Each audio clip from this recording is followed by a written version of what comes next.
ਤੇ ਜਦੋਂ ਸਾਡੀ 50-60 ਦਿਨ ਦੀ ਗੰਦਮ ਹੋ ਜੇ ਔਰ ਉਹ ਤੀਲੀ ਚੜ੍ਹਨ ਤੋਂ ਪਹਿਲੇ ਅਸੀਂ ਉਹਨੂੰ ਕਿੱਦਾਂ ਦੀ ਸਰਵਿਸ ਦੇਣੀ, ਇਹ ਅੱਜ ਮੈਂ ਇਸ ਵੀਡੀਓ 'ਚ ਦੱਸਾਂਗਾ। ਦੇਖੋ, ਅਸੀਂ ਇੱਕ ਪਹਿਲਾ ਸੋਰਸ ਤਾਂ ਇਹ ਆ ਕਿ ਅਸੀਂ NP ਨਾਈਟ੍ਰੋਫਾਸ ਦਾ ਇਸਤੇਮਾਲ ਕਰਕੇ ਨਾ ਇਸ ਨੂੰ ਬਹਾਲ ਕਰ ਸਕਦੇ ਹਾਂ।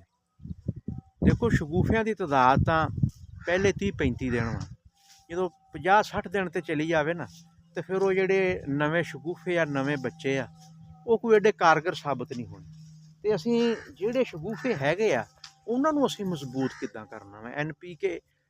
NP ਨਾਈਟ੍ਰੋਫਾਸ ਫੀ ਵੀਘਾ ਬੋਰੀ ਤੁਸੀਂ ਦੇ ਦਿਓ, ਬਹੁਤ ਅੱਛਾ ਇਸ ਦਾ ਅਸਰ ਆ। ਔਰ ਲੋ pH ਲੈਵਲ ਵਾਲੀ 2 pH ਲੈਵਲ ਹੈ ਇਹਦਾ 2-2.5, ਤੇ ਜਲਦੀ ਲੱਗਣ ਵਾਲੀ ਖਾਦ ਆ, ਉਹਦੇ ਨਾਲ ਵੀ ਅਸੀਂ ਇਹਦੀ ਬਹਾਲੀ ਕਰ ਸਕਦੇ ਹਾਂ। ਦੂਸਰਾ, ਤੁਸੀਂ ਨਾ NPK ਦਾ ਤੁਸੀਂ ਸਪਰੇਅ ਕਰ ਸਕਦੇ ਆ। NPK ਨੂੰ ਤੁਸੀਂ ਫਲੱਡ ਕਰ ਸਕਦੇ ਆ। ਅਮਾਈਨੋ ਐਸਿਡ ਦਾ ਇਸਤੇਮਾਲ ਕਰ ਸਕਦੇ ਆ, ਜਿਸ ਦੇ ਵਿੱਚ ਕਾਫੀ ਕੰਪਨੀਆਂ ਨੇ ਅਮਾਈਨੋ ਐਸਿਡ ਬਣਾਏ ਹੋਏ ਆ। 250 ml ਤੁਸੀਂ ਫੀ ਕਿੱਲਾ ਅਗਰ ਅਮਾਈਨੋ ਐਸਿਡ ਦਾ ਇਸਤੇਮਾਲ ਕਰ ਲਓ ਤੇ ਫਿਰ ਵੀ ਸਾਡੀ ਕਾਫੀ ਹੱਦ ਤੱਕ ਨਾ ਇਹ ਨਾਲੀ ਚੜ੍ਹਨ ਤੋਂ ਪਹਿਲੇ ਇਹ ਗੰਦਮ ਸਾਡੀ ਬਹਾਲ ਹੋ ਸਕਦੀ ਹੈ। ਇਹ ਉਹ ਸੋਰਸ ਤੁਹਾਨੂੰ ਦੱਸੇ ਆ ਜਿਹੜੇ ਇਫੈਕਟਿਵ ਆ ਔਰ ਕਾਰਆਮਦ।